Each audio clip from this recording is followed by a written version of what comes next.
Three people just died on a spaceship heading to Venus? No dramatic countdown. No heroic last stand. Just fire, silence, and a woman on the ground smiling because the problem is contained.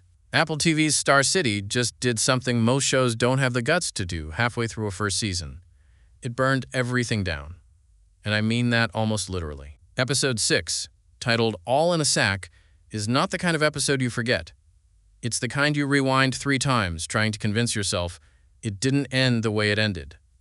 So let's break down everything that happened, why it happened, and what it actually means. Because there's a lot more going on beneath the surface than most recaps are telling you. The fallout begins. To understand this episode, you have to understand where we left off. Valya Mironov, cosmonaut, loyal Soviet-loving husband, is also an American mole. That's the truth that's been slowly bleeding into the surface over the last few episodes. And by episode 5, the walls were already closing in. So Valya did what cornered animals do. He ran. He got himself onto an unauthorized Venus mission and launched into space, buying himself 9 months of breathing room. Except, of course, the KGB doesn't take days off. Lyudmila gets tipped off that the chief designer has launched an unsanctioned mission. That alone is already a political landmine. But then she finds out Valya was a last-minute addition to the crew, and that detail changes everything. What I want you to pay attention to here is the chief designer's reaction. This isn't a villain. This is a brilliant man who loved Valya like a son. Watching him sit across from Lyudmila and slowly realize he was used, that his patriotism, his obsession with beating the Americans to Venus, was turned into a getaway vehicle. That's one of the most quietly devastating scenes of the season. No explosion, no shouting, just a man's faith in a person collapsing in real time. The trap is set. Using Lakshmi, here's where the episode gets genuinely clever and genuinely dark at the same time. They can't just radio up to the spaceship and say, "Lock up your friend, he's a traitor." Sasha won't cooperate. He's Valya's best friend. And the chief designer believes he can convince Lakshmi to stay neutral. Or at least, he thinks he can. So Lyudmila and the chief designer come up with something more surgical. Lakshmi speaks Hindi.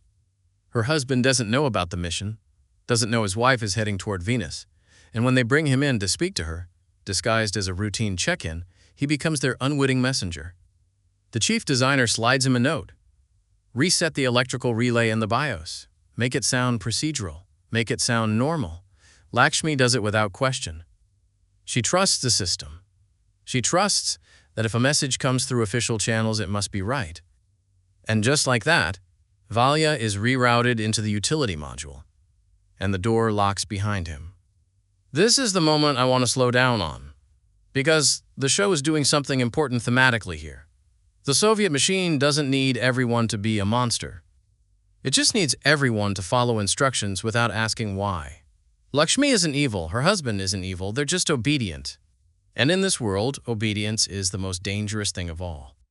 Reskova removes the mask. Now here's where Colonel Reskova stops being a bureaucratic antagonist and becomes something closer to a monster with a title. She lists Valya's crimes to him directly. No trial, no defense, and when Valya doesn't confess fast enough, she makes a decision that is, and I don't use this word lightly, insane. She orders the engineers to depressurize the utility module. For anyone who doesn't know what that means in practical terms, depressurizing a sealed module in space means all the oxygen gets sucked out into the void. You don't explode. You don't freeze instantly. You suffocate. Slowly, painfully, while the walls stay perfectly intact around you. This is execution dressed up as procedure. And before the chief designer can stop it, the alarm is already ringing. Sasha hears it. And whatever anger he has at Valya, and it's real, it's justified. A man died because of Valya's choices. He cannot stand there and watch his friend die like that. So Sasha and Lakshmi move to open the hatch. The chief designer signals to Sergei to send them instructions. They act. Lyudmila responds by having the chief designer arrested on the spot. Think about what just happened. A man who devoted his life to Soviet space supremacy, who built the program from the ground up, who launched an unsanctioned Venus mission because he loved his country so much he couldn't wait for permission, is now in handcuffs. because he refused to watch a man suffocate. He calls Lyudmila a monster as he walks past her. She doesn't flinch. The conversation that breaks your heart. Before all of this escalates, there's one scene I think a lot of people are going to overlook. And they shouldn't. Sasha disconnects the communications feed so he can speak to Valya privately. Just the two of them. No Lyudmila listening, no politics, just tell me the truth. And Valya does. He admits everything. He doesn't pretend, he doesn't deflect. He says he did it for Tanya. Sasha's response is exactly what it should be. He doesn't yell, he doesn't cry. He just looks at Valya and says, "A man is dead because of you, and everyone has a choice. You made yours." That line is the moral backbone of the entire episode. Because Valya isn't wrong that he was trapped. He was being blackmailed. Tanya was being threatened. But Sasha isn't wrong either. At every step, Valya chose his own survival over everything else, and people paid for that. The tragedy is that both of them are right. The ending, fire, silence, and 3 lives gone. Lyudmila isn't done. Sasha and Lakshmi freed Valya. That makes them traitors by her logic. So she orders the entire spaceship depressurized. Not just one module, the whole thing. The engineers refuse. She points a gun at them. One engineer, under duress, executes the order. The air starts leaving the ship. Sasha, Valya, and Lakshmi are running out of time and running out of options. In a desperate last move, Sasha tries to kill the power. Shut everything down, disrupt the process, buy 1 more minute. He pulls a wire. Sparks fly, and in a ship with no oxygen regulation, a fire catches instantly. The screen goes dark. This is the ending. No cliffhanger music that makes you think maybe they're okay. No cut to a rescue pod. The show just ends the scene. 3 people are dead on a ship heading to Venus, and the woman who killed them is downstairs telling her superiors that all security threats have been contained. Tanya and Irina, the ground war. Meanwhile, back on Earth, the episode isn't letting anyone breathe. Tanya has just learned something that recontextualizes everything about her husband's betrayal. The Americans were never targeting Valya. They were targeting her. Her past connection with dissidents, something she thought was buried, made her a liability. So they used her to get to Valya. Used her love for her husband as a weapon against him. Think about what that means for her. She didn't just lose her husband to treason. She is the reason for the treason. She is the origin point of all of it. She's now in hiding, helped briefly by an American agent who is arranging her escape from the Soviet Union. It almost works. Except Irina is very, very good at her job.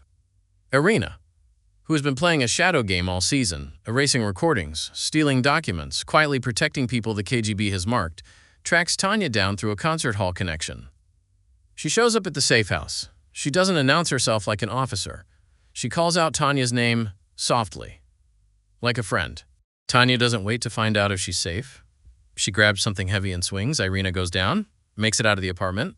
Whether she survives, that's the episode's second unanswered question. Agnes O'Casey continues to be one of the most riveting performers on television right now. Irina operates in moral fog constantly. She works for the KGB. She helps people the KGB is hunting. She steals files from the same system she's sworn to protect. You never quite know what she wants, but you can't look away from her while she's deciding.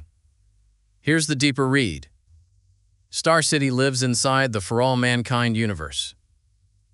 A show that has never been afraid to kill characters you love, reshape its timeline unexpectedly, and use the space race as a lens to examine what ideology does to human beings. Episode 6 is the purest expression of that theme yet. Ryskova didn't kill 3 cosmonauts because she's cruel. She killed them because the system demands it. Under this logic, a traitor's existence is a threat. An ally of a traitor is equally guilty, and anyone who shows mercy is a liability. The cruelty isn't personal. The cruelty is structural. That's what makes it so suffocating to watch. The chief designer trusted the mission. He trusted Valya. He trusted that excellence and patriotism would protect him. None of it did. Lakshmi followed instructions and died for it. Sasha chose loyalty to a friend over loyalty to a country and died for it. Valya chose love over duty, spent years running from that choice, and finally ran out of room. Three people, three completely human decisions, all ending in fire. What comes next? 2 episodes left. With only 2 episodes remaining in Season 1, the board has been completely reset. Tanya is the last person alive who knows the full truth of what happened. Whether she uses that, whether she even survives long enough to use it, is the question the show is leaving us with. Irina is bleeding on someone's floor. The chief designer is under arrest. And a ship full of dead people is still moving toward Venus. Star City just proved it's not playing it safe. This isn't a show that protects its characters because audiences like them. This is a show that understands the world. It's depicting a world where the state is the main character and human lives are just variables in the equation. That's what makes it unmissable. Drop your theories below. Do you think anyone survived that fire? Is Irina going to make it? And what does Tanya do now that she has nothing left to lose? Because I think the most dangerous person in this story is still standing. And she's the one with the heaviest object in her hand.